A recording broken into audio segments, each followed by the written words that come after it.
इस केंद्र एवं प्रदेश की सरकार की गलत नीतियों के कारण आज प्रदेश का किसान, मजदूर, कर्मचारी, छोटा व्यापारी इस सरकार की नीतियों से पूर्ण रूप से परेशान है। और देश की जनता ने लंबे समय तक कांग्रेस का शासन देखा है।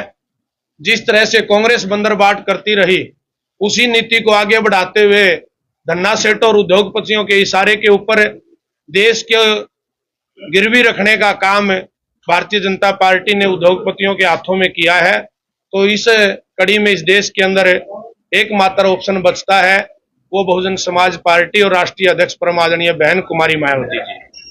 तो सर्व समाज के लोगों से अपील है आप सभी के चैनल के माध्यम से कि इस बार आप कांग्रेस और बीजेपी को छोड़ करके बहुजन समाज पार्टी को चुनने का काम करें।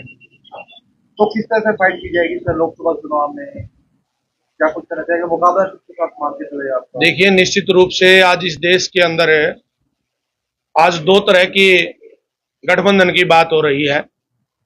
जो भारतीय जनता पार्टी ये कहती है कि अब की बार 400 पार, वैसे तो 2 चरण के चुनाव के बाद माननीय प्रधानमंत्री श्री नरेंद्र मोदी जी ने 400 पार का नारा देना बंद कर दिया है।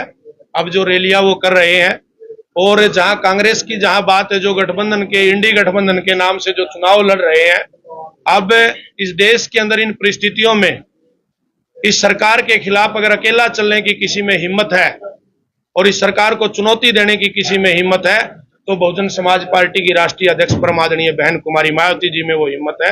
और बहुजन समाज पार्टी का सीधा मुकाबला इस देश के अंदर भारतीय जनता पार्टी के साथ। किस तरह के एजेंडे रहेंगे, किस तरह के एजेंडों पे आप लोगों के बीच जाएंगे, क्या कुछ बात करेंगे? देखिए, बहुजन समाज पार्टी का जो एजेंडा है वो बिल्कुल इस देश के अंदर क्लियर है।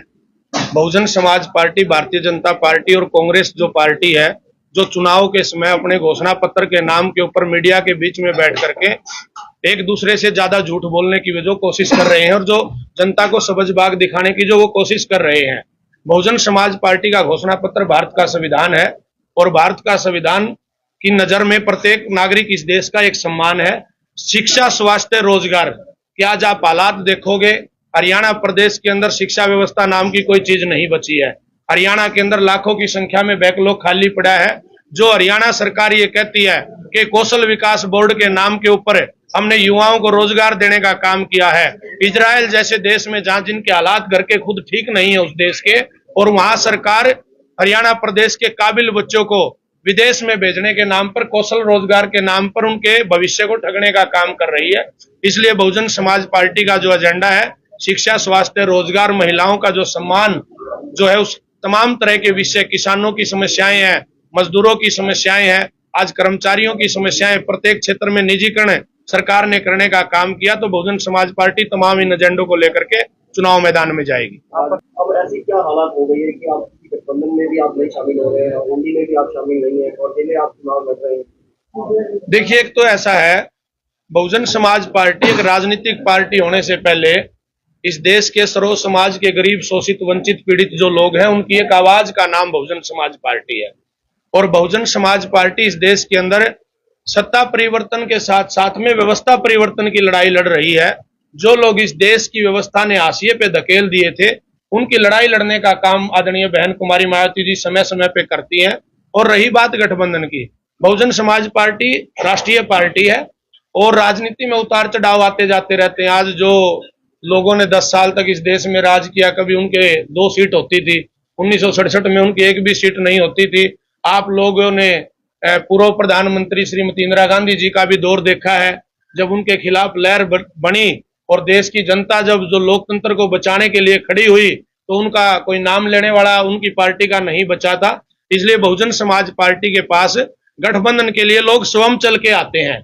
बहुजन समाज पार्टी की नेता आदरणीय बहन कुमारी मायावती जी का अपने कार्यकर्ताओं को और सर्व समाज के लोगों को विशेष रूप से ये कहना है कि इस देश के अंदर कांग्रेस और बीजेपी को छोड़ करके पूरे देश भर के अंदर बहुजन समाज पार्टी का ऐसा इस देश के अंदर कोई भी बूथ नहीं है, ऐसा कोई भी गांव नहीं है, ऐसा कोई भी क्षेत्र नहीं है जहां बहुजन समाज पार्टी का कार्यकर्ता ना हो। अगर ये तमाम विपक्षी गठबंधन के लोग ये चाहे कि बहुजन समाज पार्टी की नेता आदरणीय बहन कुमारी मायावती जी अपने विचारधारा और सिद्धांतों को छोड़ करके किसी गठबंधन का हिस्सा बने, तो बहुजन समाज पार्टी की राष्ट्रीय नेता परम आदरणीय बहन कुमारी मायावती जी को यह बात कतई भी मंजूर नहीं है। एक बसपा सुप्रीमो मायावती पर भ्रष्टाचार का भी आरोप लगे, उन्होंने मूर्तियां भी लगाई अपने, पर वो भाजपा सरकार के साथ समर्थन देने पे उसके बाद अब कोई कार्रवाई नहीं हुई। देखिए, आपकी जानकारी के लिए मैं कहना चाहता हूं, पिछले 2 प्लान से बहुजन समाज पार्टी का न तो बाहर से और न अंदर से किसी भी तरीके से भाजपा को समर्थन हमारा नहीं रहा। बहुजन समाज पार्टी की राष्ट्रीय अध्यक्ष परम आदरणीय बहन कुमारी मायावती जी ने इस तानाशाह सरकार की नीतियों के खिलाफ, जो सरकार देश में लोकतंत्र का गला घोटने का काम करती रही है, उनको चुनौती देने का काम आदरणीय बहन कुमारी मायावती जी ने किया है। रही बात भ्रष्टाचारियों की, जो लोग 15-15 लाख देने की बात करते थे, जो लोग काला धन लेके आने की बात करते थे, लाखों करोड़ों रुपए के लोन उन भ्रष्टाचारियों के माफ कर दिए।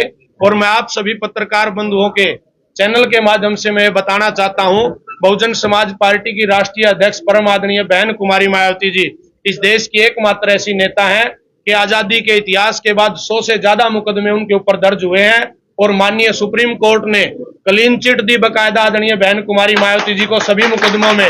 और माननीय सुप्रीम कोर्ट ने यहां तक कहा कि आदरणीय बहन कुमारी मायावती जी के बढ़ते हुए राजनीतिक कद को रोकने के लिए सत्ता में बैठे हुए लोगों ने जांच एजेंसियों का दुरुपयोग करके बहन मायावती जी के ऊपर झूठे मुकदमे दर्ज कराने का काम किया था। हरियाणा में आप कितनी सीटों पे चुनाव लड़ रहे हैं? हरियाणा प्रदेश के अंदर बहुजन समाज पार्टी 10 की 10 लोकसभा सीटों के ऊपर चुनाव लड़ रही है। हमने 8 प्रत्याशी अपने पहले घोषित कर दिए थे और 9 में हमारे सिरसा लोकसभा रिजर्व सीट के से जो प्रत्याशी हैं वो सम्मानित लीलूराम आसाखेड़ा जी, जिनको पूरे हरियाणा प्रदेश के अंदर जिनका नाम बहुजन समाज पार्टी के कार्यकर्ता एक बड़ा सम्मान से लेते हैं। और एक हमारी लोकसभा बचती है कुरुक्षेत्र। कल तक आदरणीय बहन कुमारी मायावती जी के दिशा निर्देशों के अनुसार हम कुरुक्षेत्र लोकसभा से भी अपना प्रत्याशी घोषित करेंगे। 10 की 10 लोकसभा सीटों के ऊपर बहुजन समाज पार्टी चुनाव लड़ रही है।